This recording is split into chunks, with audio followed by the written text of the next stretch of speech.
Bonjour à tous, je m'appelle Pauline et je vais vous présenter le violoncelle.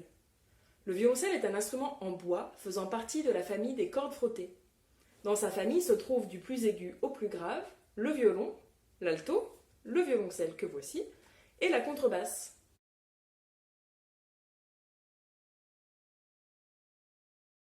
Comme vous pouvez le voir, c'est un instrument relativement imposant. Il se joue donc assis. Mais rassurez-vous, il existe des petites tailles pour les enfants. On parle de la famille des cordes frottées car il se joue à l'aide d'un archet, composé de bois et de crins de cheval. On frotte l'archet sur la corde afin de mettre celle-ci en vibration et de produire ainsi un son.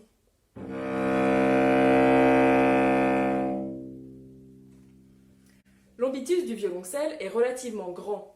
On va du grave, le Do que je viens de vous jouer, au suraigu, le haut de la clé de sol.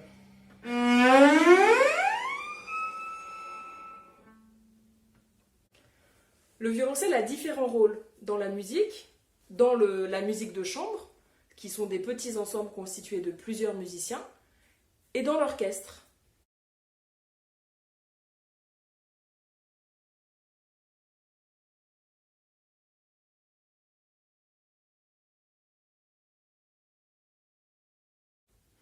Sa fonction première est celle d'être la basse, c'est-à-dire qu'il soutient rythmiquement et harmoniquement l'ensemble musical, la pièce jouée. Voici un extrait d'un quatuor de Beethoven.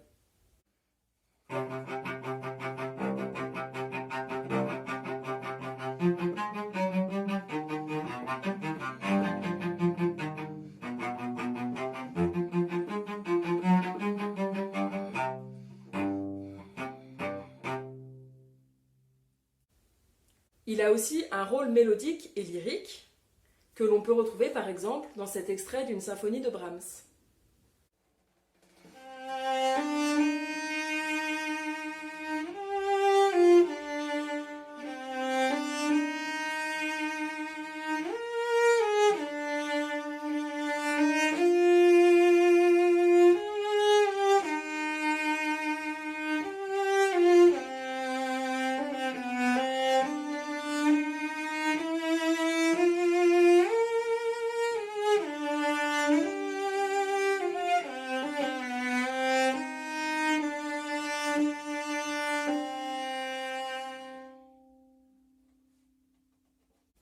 Bien sûr, c'est aussi un instrument soliste qui peut être joué seul. Il y a par exemple les célèbres suites de Bach pour violoncelle seul, ou qui peut être seul face à l'orchestre. Il y a par exemple le concerto de Dvorak, le concerto de Schumann. Le violoncelle a aussi différents modes de jeu qui font de lui un allié parfait pour la musique contemporaine ou pour la création.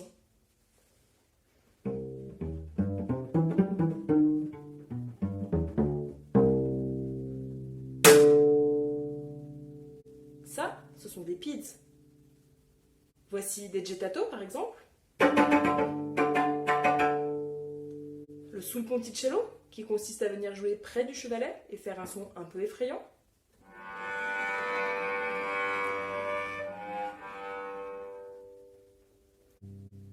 Ou encore des harmoniques.